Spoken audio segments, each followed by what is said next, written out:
Shalom Aleichem, ce cours est dédié à l'Elou Nishmat, l'élévation de l'âme de Eliot Eliou Ben Chava.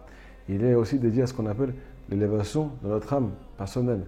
Notre âme, elle doit se réveiller, les amis. À ce qui paraît, Mashiach est très proche. On le sent tous. En terre d'Israël, en dehors d'Israël, la bourse qui se casse la figure. C'est extraordinaire. On n'a jamais vu ça.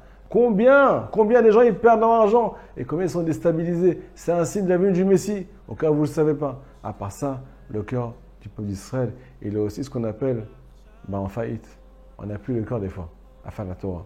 On est tellement agressé par ce qu'on appelle les Chamishim Sha'arei Touma. On est en 50e porte de l'impureté. Imaginez-vous que dans la Gemara, tous les plus grands sages ont dit, moi je ne veux pas venir dans cette génération dans laquelle on se trouve nous aujourd'hui.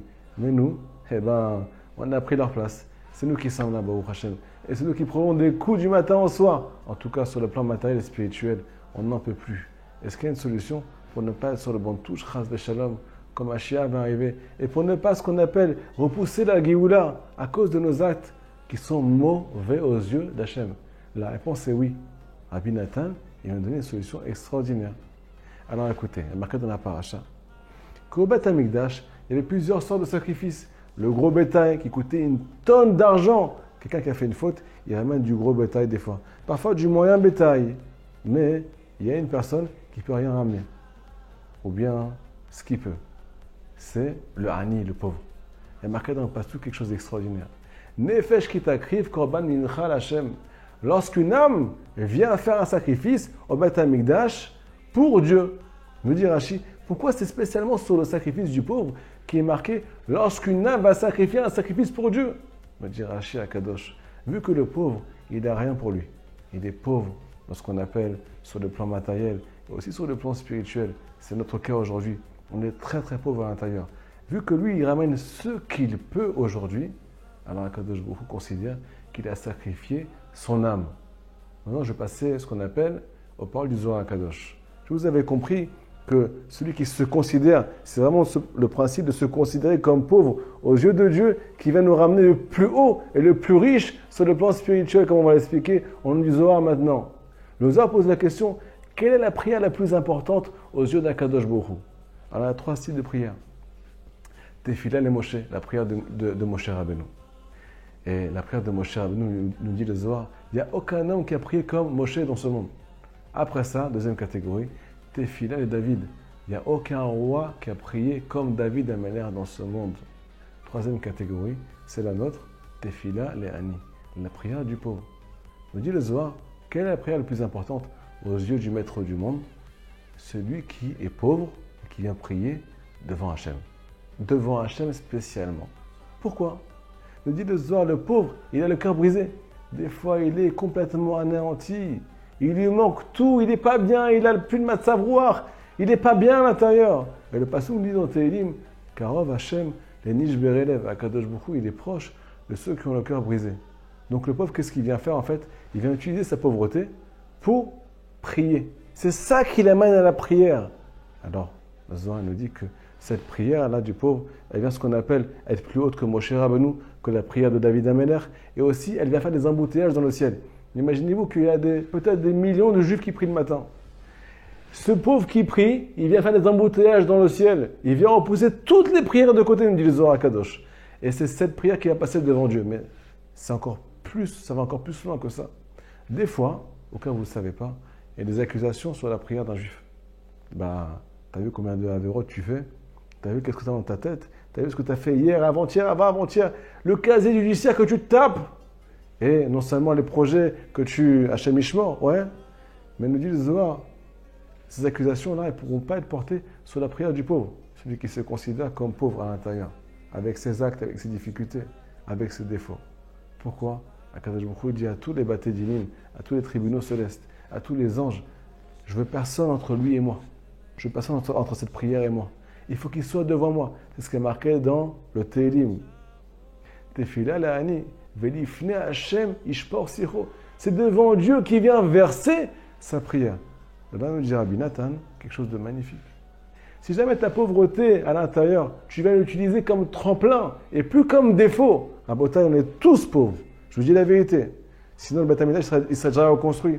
Le Beth Amikdash à l'intérieur, comme le dit Rabbi Nachman, il serait déjà reconstruit. Parce que tout dépend de la richesse d'esprit.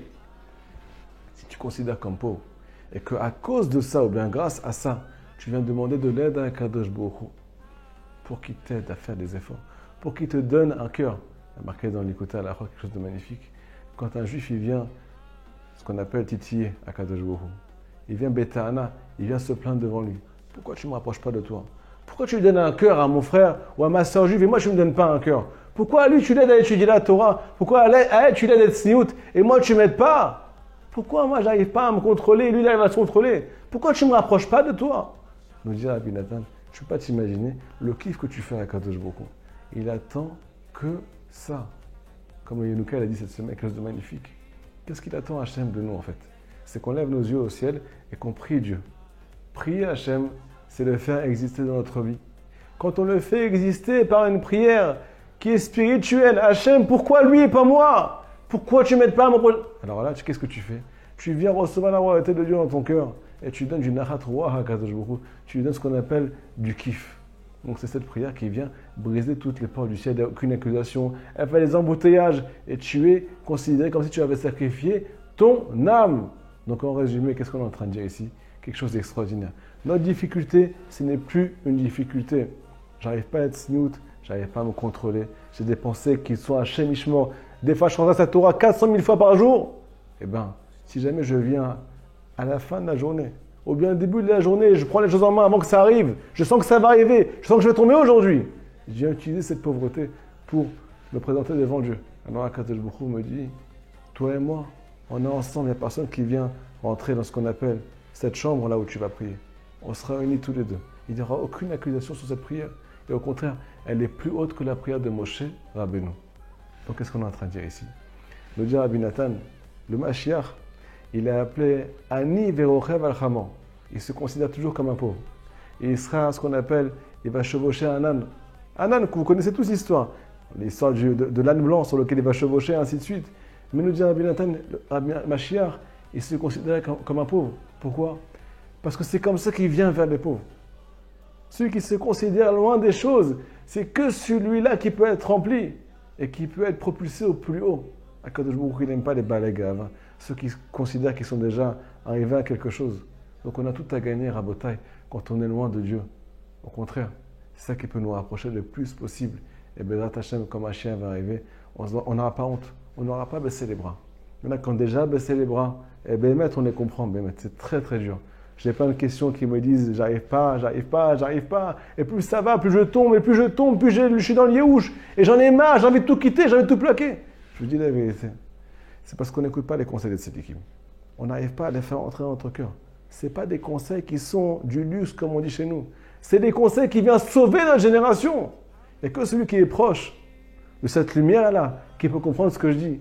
Combien on a besoin d'entendre des paroles de réconfort et nous expliquer que dans notre pauvreté, on peut ramener un korban, un sacrifice à Hachem, comme au temps du Beth Amikdash, qui n'est pas plus cher aux yeux d'Akadosh Baruch Hu. Nefesh qui t'arrive, c'est comme si tu avais sacrifié ton âme, parce que tu es pauvre en acte. Alors, c'est comme si tu avais sacrifié ton âme.